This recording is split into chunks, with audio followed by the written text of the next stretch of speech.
পয়সা পৌঁছলে আর উনি কাকে আর শোকজ করবেন আর কাকে কি করবেন? পয়সা পেলে সব চুপচাপ।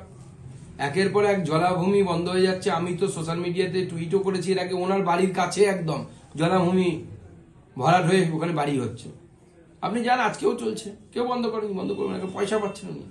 ফের পদ্মশ্রী পাওয়া নিয়ে কার্তিক মহারাজকে আক্রমণ ডেবরার হুমায়ুন কবিরের। কার্তিক মহারাজ পদ্মশ্রী পাওয়ার যোগ্য কিনা তা নিয়ে সন্দেহ প্রকাশ করেছেন হুমায়ুন কবির, যদিও ভারত সেবাশ্রম সংঘের প্রশংসায় ডেবরার বিধায়কের মুখে। দেখুন, ডেবরার বিধায়ক প্রাক্তন পুলিশ কর্তা, তিনি একজন অত্যন্ত সাম্প্রদায়িক মনোভাবের লোক বলে আমরা জানি, এবং তিনি কার্তিক মহারাজের পদ্ম পুরস্কার পাওয়াটা মেনে নেবেন না, পছন্দ করবেন না, এটা অত্যন্ত স্বাভাবিক বলে আমরা জানি, এবং সেই জন্য তার কাছ থেকে এর থেকে বেশি কিছু আশা করি না। যিনি একজন গৈরিক বসন পরিহিত মানুষকে জঙ্গি বলতে পারেন, অথচ তিনি মুর্শিদাবাদে জঙ্গি খুঁজে পান না, দক্ষিণ 24 পরগনায় জঙ্গি খুঁজে পান না, উত্তর 24 পরগনায় জঙ্গি খুঁজে পান না, তাহলে সেই মানুষের মানসিকতা কতটা? পুলিশ অফিসার হওয়ার পরে, কারণ পুলিশ অফিসার যেহেতু উনি ছিলেন, ওনার কাছে সমস্ত ইন্টেলিজেন্স রিপোর্ট আছে কোথায় কোথায় জঙ্গি কার্যকলাপ হয় এই রাজ্যে ছিল, কিন্তু তিনি তার চাকরি অবস্থা এবং চাকরির পরে একজনও জঙ্গি খুঁজে পাননি, আর এখন উনি একজন গৈরিক বসন পরিহিত মানুষকে জঙ্গি বলছেন। তো এই ধরনের মানুষের কাছ থেকে এর থেকে বেশি কিছু আশা করা যায় না। বাংলার সাধারণ হিন্দুরা এবং অনেকেই, হিন্দু বাদ দিয়েও, তারাও আনন্দিত কার্তিক মহারাজ পদ্ম পুরস্কার পাওয়াতে। আমার সাথে তার কথা হয়েছে কালকে রাত্রেই, তাকে আমি অভিনন্দন জানিয়েছি। তিনি বলেছেন যে এই পুরস্কার উনি গুরু মহারাজ শ্রী যুগাচার্য পরমানন্দজি মহারাজের চরণে অর্পণ করবেন। সিবিআই যদি এই ধরনের মন্তব্য করে থাকে তাহলে এই ধরনের মন্তব্য অত্যন্ত ইনসেনসিটিভ, এবং সিবিআই এই ধরনের মন্তব্য করা উচিত নয়। সিবিআই, দেখুন, সিবিআই প্রচুর অফিসার কাজ করে, সব অফিসার তো মোদিজি আসার পর রিক্রুটেড হয়েছে এরকম নয়। প্রচুর সিবিআই এর মধ্যে আছে যারা বিগত 75 বছর যখন কংগ্রেস ক্ষমতায় ছিল তাদের বেশিরভাগটা তাদের সময় রিক্রুটেড। তাদের নানা ধরনের বিষয় আছে, সেই বিষয়ে আমি ক্যামেরার সামনে বলতে চাই না, কিন্তু এই ধরনের মন্তব্য অনভিপ্রেত, এই ধরনের মন্তব্য করা উচিত না।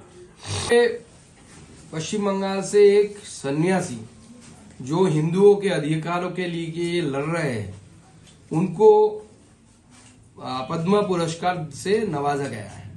तो इसमें मुझे लगता है कि तृणमूल कांग्रेस को भी खुश होना चाहिए, क्योंकि तृणमूल कांग्रेस के भी नेतृत्व में बहुत सारे हिंदू हैं।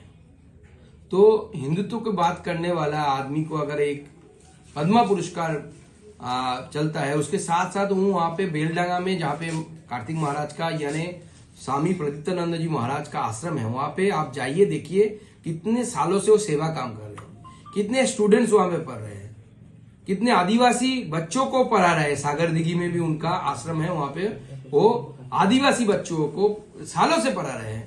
तो समाज सेवा का जो महान काम उन्होंने किया, उसके लिए भारत सरकार ने उन्हें पद्म पुरस्कार से नवाजा है।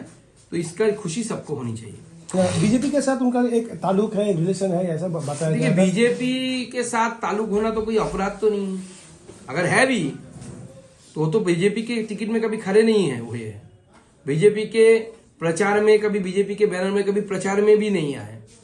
तो ममता बनर्जी के साथ तो बहुत सारे मुल्ला मौलवियों का ताल्लुकात ऑन कैमरा है, तो उनको तो ममता बनर्जी ये अवार्ड, वो अवार्ड, पैसा सब कुछ देते हैं, बेटे को नौकरी, तो सब कुछ तो देते हैं। तो उसमें क्या, हिंदुओं के लिए सारी ये, हिंदू अगर चाहे, हिंदुओं को अगर कुछ दिया जाए तो एलर्जी हो जाती है तृणमूल कांग्रेस को। हिंदुओं से इतनी एलर्जी तृणमूल कांग्रेस को क्यों है? সব জায়গাতে কোন্দল চলছে, মালকে কাম হবে সেই নিয়ে ঝামেলা, গুলি চলবে, গোলাগুলি চলবে এবং জীবনও যাবে। আরেকটা যেটা আমাদের ফোনও দিয়েছে, ওটা নিয়ে একটা তথ্য বললো, ফের কেন্দ্রের সঙ্গে সরাসরি সংঘাতে যাচ্ছে রাজ্য, শিক্ষা ক্ষেত্রে ফের দ্বন্দ্ব, 31 তারিখে জমা পড়েছে রিপোর্ট। এই সম্পূর্ণ বিষয়টা দেখুন, ইউজিসি একটি ড্রাফট পাবলিশ করেছে এবং বলেছে মানুষের মতামত নিয়ে চেয়েছে তাদের। তো স্বাভাবিকভাবে রাজ্য সরকারের অবস্থা, পশ্চিমবঙ্গ রাজ্য সরকারের অবস্থা শিক্ষা ক্ষেত্রে ঠিক কলের পাড়ে ঝগড়া করা মাসিমাদের মতো হয়ে গেছে। আমরা ছোটবেলায় দেখতাম যখন টাইম কলে জল আসতো, কিছু মহিলা সেখানে থাকতেন, সবার সাথে ঝগড়া করতেন, প্রতিদিন ঝগড়া করতেন, ঝগড়া না করলে ওনার জল নেওয়া হতো না। তো পশ্চিমবঙ্গের শিক্ষা দপ্তরের অবস্থা সেরকম হয়ে গেছে। সেই শিক্ষা দপ্তর জলের কলের সেই মাসিমার মতো, কেন্দ্র সরকার নতুন কিছু করলে পরে তার সাথে ঝগড়া করতে শুরু করে দিচ্ছে। এর ফলে বাংলার ভবিষ্যৎ প্রজন্মের ক্ষতি হবে, ভবিষ্যৎ শিক্ষিত যুবকদের ক্ষতি হবে। এখন ডাক্তারবাবুদের সাথে মুখ্যমন্ত্রীর বৈঠক হয়েছিল মুখ্যমন্ত্রীর বাড়িতে, এবং বিষয়টি মিটমাট হয়ে যাওয়ার মতো একটা জায়গায় আসে। সেই সময় আমি ভবিষ্যৎবাণী করেছিলাম, মাননীয় মুখ্যমন্ত্রী কাউকে ছাড়বেন না, সবার বিরুদ্ধে কোনো না কোনোভাবে চালাকি করে ব্যবস্থা নেবেন, সেটাই হচ্ছে।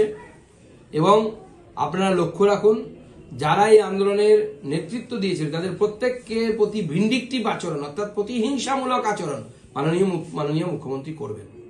নদিয়া বাংলা খবর, আপনার রাজনীতি, আপনার আওয়াজ।